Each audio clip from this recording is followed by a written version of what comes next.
Inside Kids, Sven Svensson here. And do you like puppets? Oh, I love watching puppets. Puppets are one of my favorite things.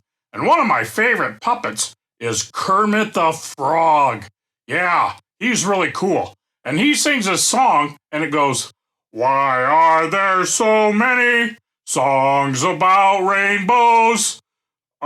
Something like in the air," or something like that. I don't know. But I love that song, even though I don't know it really well.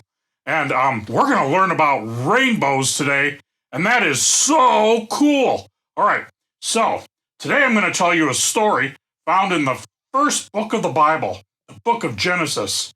The word Genesis means beginnings, and the book of Genesis is about the beginning of the world.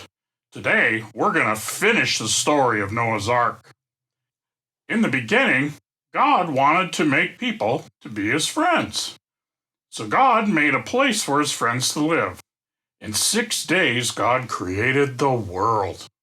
Then God created his friends, Adam and Eve. God made a special garden for them where they had everything they needed. Adam and Eve were very happy for a time.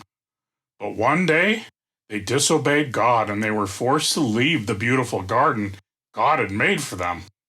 Adam and Eve now had to work hard to get food and the other things they needed. Adam and Eve had children, and their children had children, and their children had children, until the world God had made was filled with people. But the earth was a very different place than God had intended when he first made the world. Many of the people had forgotten God. When they forgot about God, they forgot about being good. The people did not want to obey God's commands.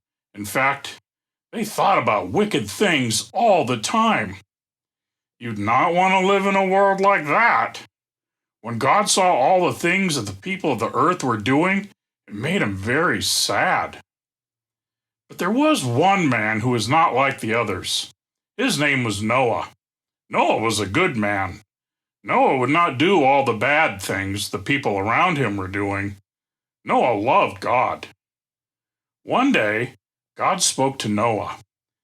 God told Noah that he was going to destroy the world and all the people in it with a flood, a great flood that would cover the whole earth. But God told Noah that he would take care of him and his whole family. God told Noah to build a big boat called an ark. The ark had to be very big because it had to hold Noah and his family and 2 of every kind of animal on earth. It took Noah and his sons a very long time to build the ark. When he was building the ark, many of the people who lived near Noah and his family saw that Noah was building a boat, and they asked him about it. Noah told them that God was sad and the people of the earth were always doing bad things, and God was going to send a flood. But the people did not believe Noah. No, they didn't think that God would send a flood. They laughed at him. But Noah kept on building the ark just as God had told him. One day, the ark was finished. Then God sent all the animals to the ark. 2 of every living thing came into the ark. 2 of every insect, reptile, bird, and animal. Soon, the ark was filled with animals, and all the animal sounds and smells. God told Noah it was time for him and his family to go into the ark because God was going to send a great flood upon the earth. When Noah and his family were safe in the ark, God sent the rain. You've never seen rain like this. The rain didn't come down in drops. The rain poured down in buckets. Soon the water overflowed the rivers and the lakes and covered the land. The waters rose higher and higher and lifted the ark off the ground and floated it on the water. It rained for 40 days and 40 nights. At last, even the highest mountains were covered, and still the waters rose. But Noah and his family and all of the animals were safe, because Noah believed God and built the ark just as God had said. Finally, it stopped raining, and Noah was able to look out upon the world that God had made. And do you know what he saw? only the waters of the flood. Everything else had been destroyed. Now, the water didn't just go away after 40 days of rain. The water stayed on the earth for 150 days. Only then did the water start to slowly go down.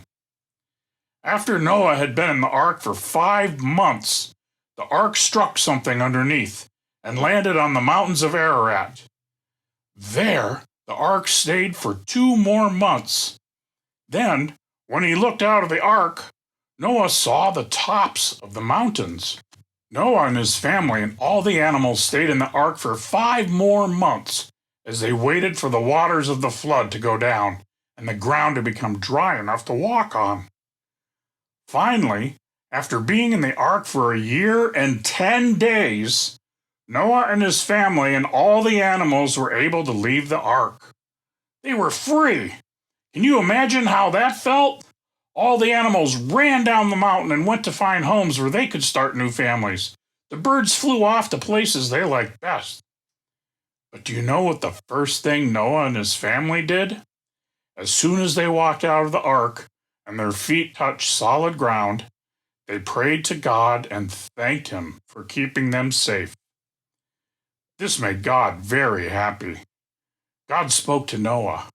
God told Noah He was making a promise to him and his family and to all the animals on earth. God promised that the waters of a flood will never destroy the earth again. Then God did something amazing. God gave Noah a sign. Every time Noah saw the sign, he would remember that God promised not to flood the earth again.